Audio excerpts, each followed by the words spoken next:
Welcome back to Learn English Easy. I have to be honest with you, when I walked into the studio, maybe 20 minutes ago, I was legitimately concerned for your well-being. Oh, why is that? Usually you're in here, highlighting notes or checking the mic levels. Today, you were pressed up against the glass of the studio window, I was observing. holding a pair of binoculars that look like they belong on a safari, and you were just staring really intensely at the fire escape. I was observing a specimen of Columbolivia.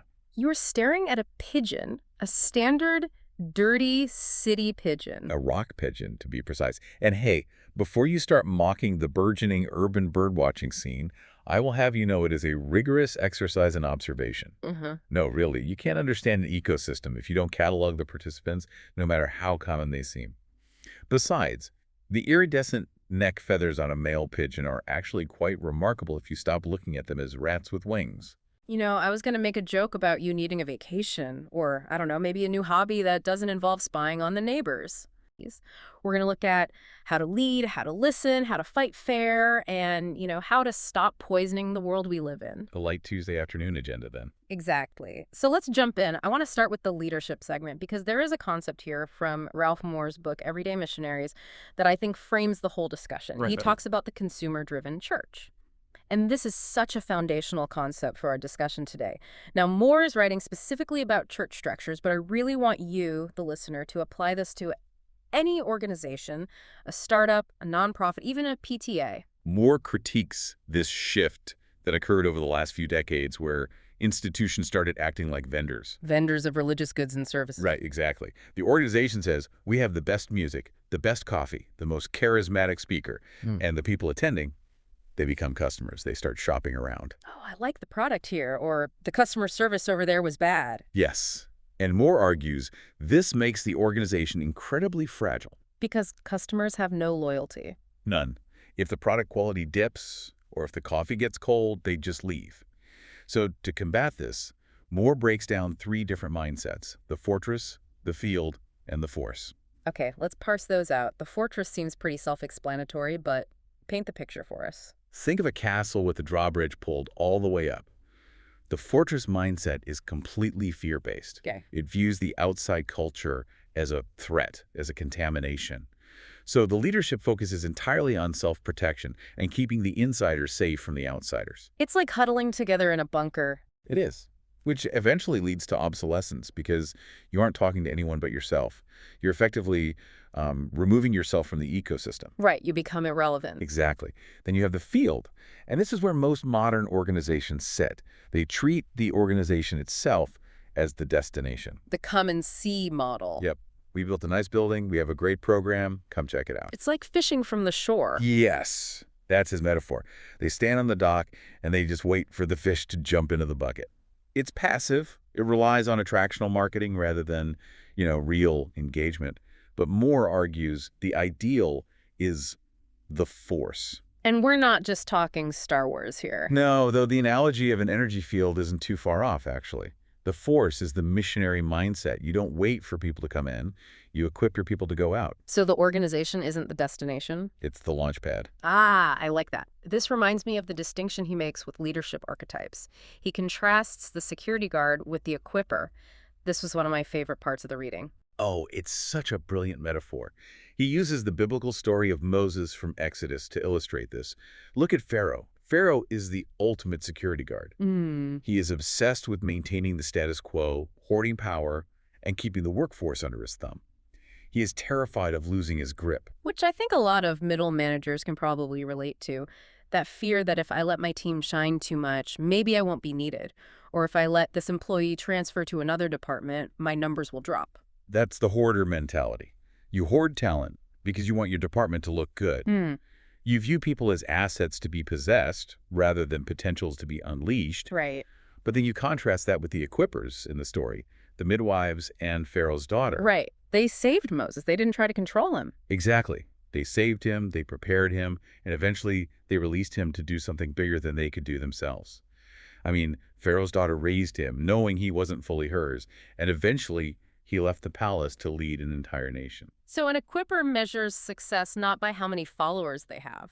But by how many leaders they produce. That's the metric. That is the metric. If you are the smartest person in the room and you're making all the decisions, more would argue you are failing as a leader. You're a bottleneck. You're a bottleneck. You're a security guard protecting your own importance. And that connects so well with another source in the stack, Lead Like Jesus.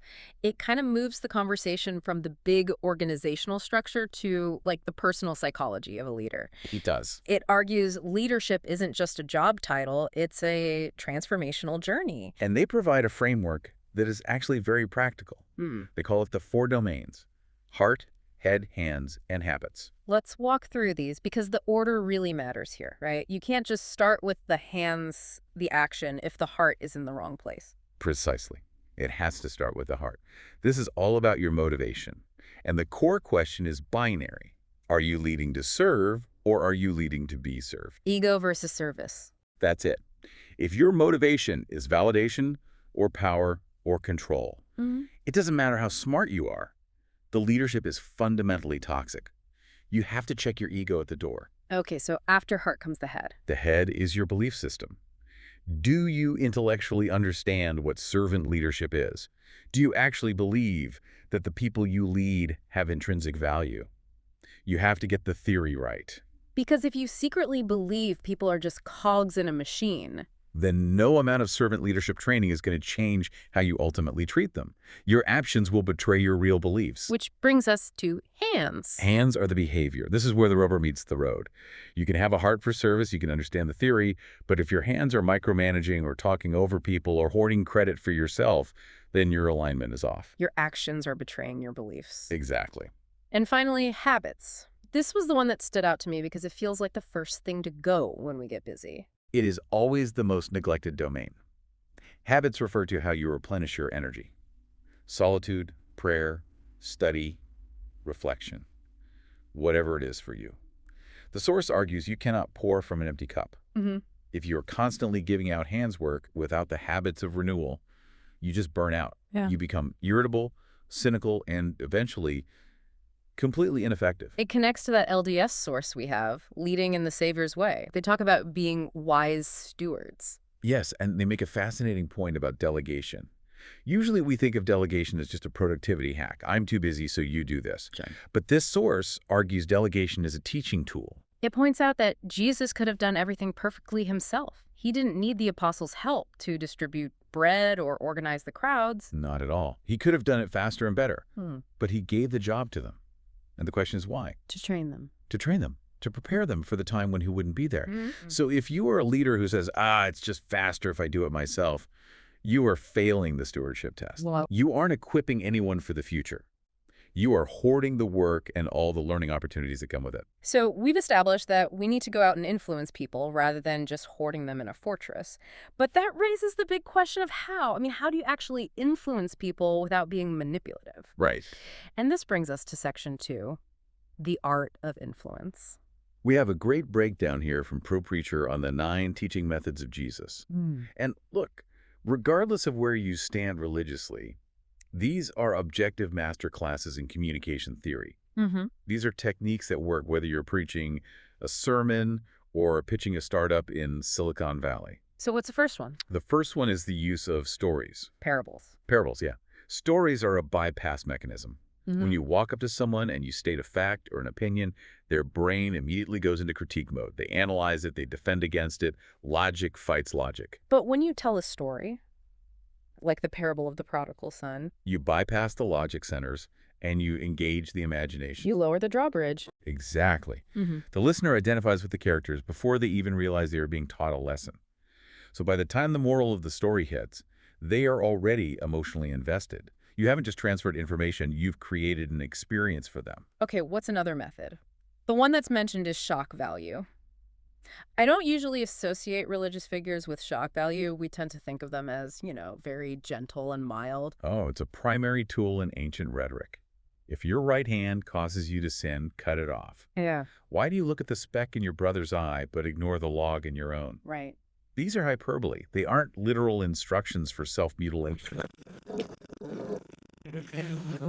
It wakes you up. It forces you to visualize the ridiculousness of the situation. It shakes the listener out of their complacency. If he had just said, try to avoid sin, nobody would remember it. But cut off your hand. You remember that. It grabs your attention. And then there's the use of questions. Yes. Who do you say I am? What do you want me to do for you? A bad teacher gives you the answer. Right. A great influencer asks a question that forces you to generate the answer yourself. And when people generate their own conclusion, they are infinitely more likely to believe it than if you just told them. It respects their agency. It treats them as an active participant in the learning process, not just a bucket to be filled with information. Which leads us perfectly to Spencer W. Kimball's perspective. He talks about leadership based on fixed principles versus the chameleon leader. The chameleon being the politician's approach. Right. Yeah, telling every room what they want to hear. Exactly. Kimball argues that true influence comes from consistency. People need to know where you stand. If you change your values based on who is in the room, you lose all trust. And this is the tension he emphasizes, being a listening leader. Right, and that's the key. So you have these fixed principles, but you aren't using them as a bludgeon to beat people with. Correct. You present the principles, you live them, but you allow people the agency to accept or reject them. You cannot force influence. You can only earn it through consistency and listening. It's about offering a path, not dragging people down it. That idea of listening brings us to what is maybe the most challenging part of this stack: radical inclusion. We have sources from the Lewis Center and Chalice Press that are incredibly blunt about how bad most communities are at this. They are blunt because the data is bad. I mean, the core argument here is that almost every community, a church, an office, even a family, has a desire for inclusion. We all want to be nice. We all think of ourselves as welcoming. But we fail miserably at the execution. Miserably. They distinguish between a welcome and embrace. I thought this was a really, really helpful breakdown. It's a critical distinction. Welcome is a greeter at the door. It's a smile and handshake. It costs you nothing. It's totally surface level. Embrace is changing the structure of the house so the new person actually fits. Can you give an example of that, Yeah. of a structural change? Sure. The Lewis Center suggests a self-assessment, but not just a casual one. They recommend doing anonymous interviews and collecting raw data to find systemic exclusion. So, hard numbers. Hard numbers. For example, you might think you are inclusive, but if your leadership board is 100% male and from the same socioeconomic background, your structure is excluding people, regardless of how nice your greeters are at the door. This gets into that concept of deconstructing power. It does. The source explicitly mentions patriarchy and privilege. And it argues that true inclusion requires those with power to intentionally relinquish roles to uplift others. You have to ask the hard question. Does everyone at the microphone look like me? And if the answer is yes. You aren't inclusive. You are creating a mirror, not a community. It also touches on intersectionality. Which is really just the understanding that oppressions are linked. You can't be a champion for racial justice while ignoring disability rights. You can't fight for one marginalized group while stepping on another. They're all connected. They're all connected. The Baptist Carisay source calls this a theology of belonging. That phrase really struck me, theology of belonging. It's based on the idea of the image of God. Okay. So if you believe every human bears the image of the divine, or even in a secular sense, has inherent inalienable dignity, then exclusion isn't just a social faux pas. It's a theological error. It's a theological error.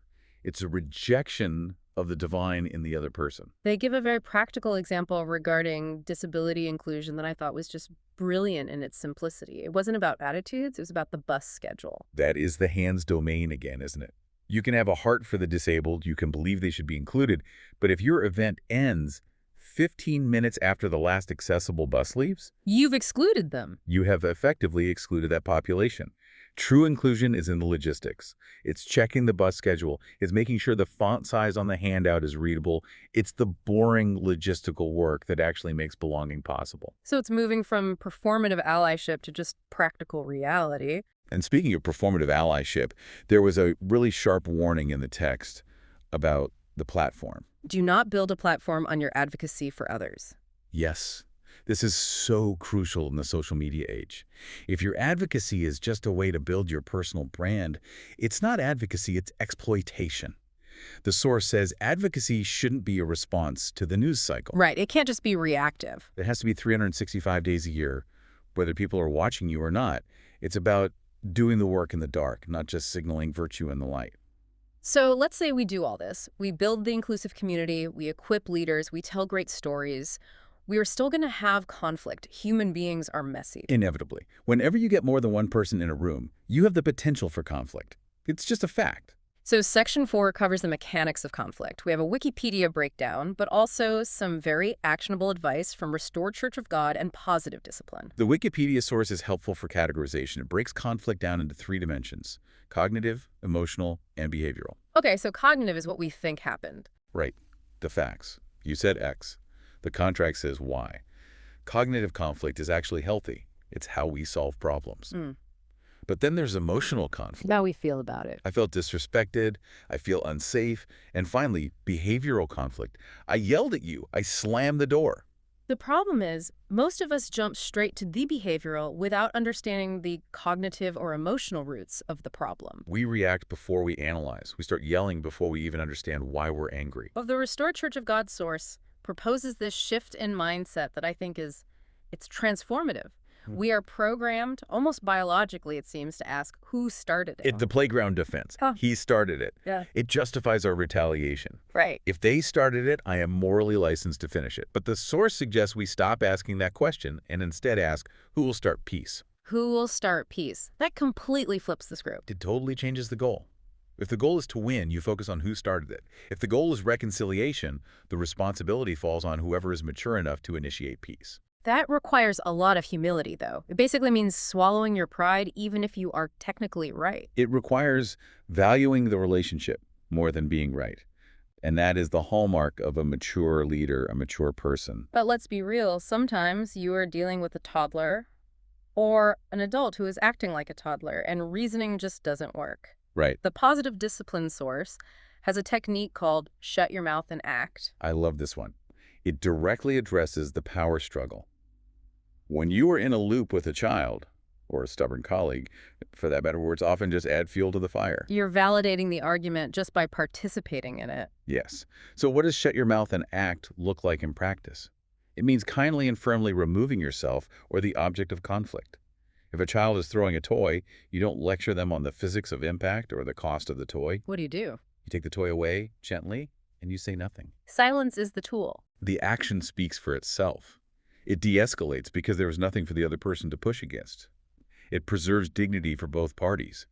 You aren't screaming, and they aren't being screamed at. And it allows the prefrontal cortex to come back online. You can't reason with someone who is in a fight-or-flight state. They also suggest curiosity questions. Yeah, so instead of giving orders like, stop doing that, you ask, what is happening here? Right. Or how can we solve this? You're making them think. You're forcing their brain to engage. You move them from an emotional reaction to problem solving. And all of this relies on our ability to listen. The Scottish Centre for Conflict Resolution makes a distinction between active and quiet listening.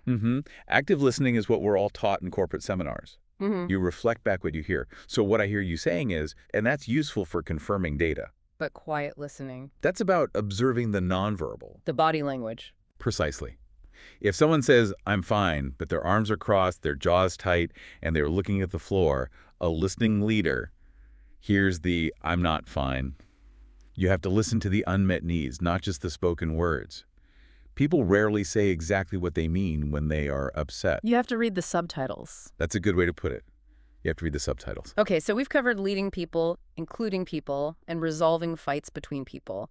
But there is a bigger container here, the environment itself. This is the ultimate context. If the house burns down, it doesn't really matter how inclusive the seating arrangement was. Right. This leads us to Section 5, expanding stewardship. And the definition of stewardship here is vital.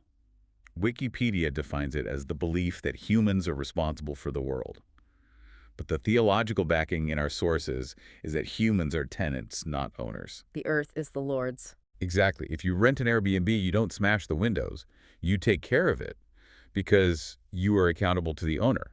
That is the stewardship mindset. It shifts from, I can do what I want with this land, to, I must preserve this for the next generation. It's managing assets that don't belong to you. Exactly. The ecological source brings this down to a frighteningly practical level with household hazards. It starts with just reading labels. Caution, warning, danger. These aren't just suggestions. We pour so many chemicals down our drains, paints, cleaners, pharmaceuticals, thinking they just disappear. Out of sight, out of mind. But there is no away. When you throw something away, it goes somewhere. It goes into the water table, into the soil. Stewardship isn't just about saving the rainforest. It's about how you dispose of your batteries. It's understanding the chemical life cycle of your household. And the changes. Simple Source focuses on kids as the drivers of this stewardship. This is smart strategy for two reasons. One, habits formed in childhood stick. If you teach a kid to compost at age 6, they do it at age 60. But two, kids are the ultimate influencers in a home. Oh, absolutely. If my kid comes home from school and tells me I'm killing a turtle because I used a plastic straw, I'm never using a plastic straw again. The shame factor is real. The guilt trip is incredibly effective. And the source suggests actionable steps for kids: composting, conserving water by taking shorter showers, and upcycling. I liked the upcycling example, turning old cereal boxes into storage bins. It teaches creativity. But more importantly, it teaches them to see trash as a resource. And that, my friend, connects us all the way back to the very beginning of our conversation. Okay, connect the dots for us. The consumer-driven mindset says, I buy this, I use it, I throw it away. It applies to cereal boxes, and it applies to relationships. I date this person, I get bored, I move on. Right. The stewardship mindset says, I am responsible for the life cycle of this thing. Whether it is a box, a relationship, or a community, I don't just consume it, I care for it. I repair it. I nurture it. That is the through line. That's the thread connecting everything. It is. If we look at the arc we've traveled today, it is all about moving from being a consumer to being a contributor. Okay, let's recap that journey. In leadership, we move from the consumer church, the come entertain me model, to the equiver, the send me out model. In influence, we move from manipulating people to engaging them with stories and questions. In inclusion, we moved from a passive welcome to an active structural embrace. And in conflict, we move from who started it, which is all about blame, to who will start peace, which is all about contribution. And finally, in environment, we moved from exploiting resources to stewarding them as tenants.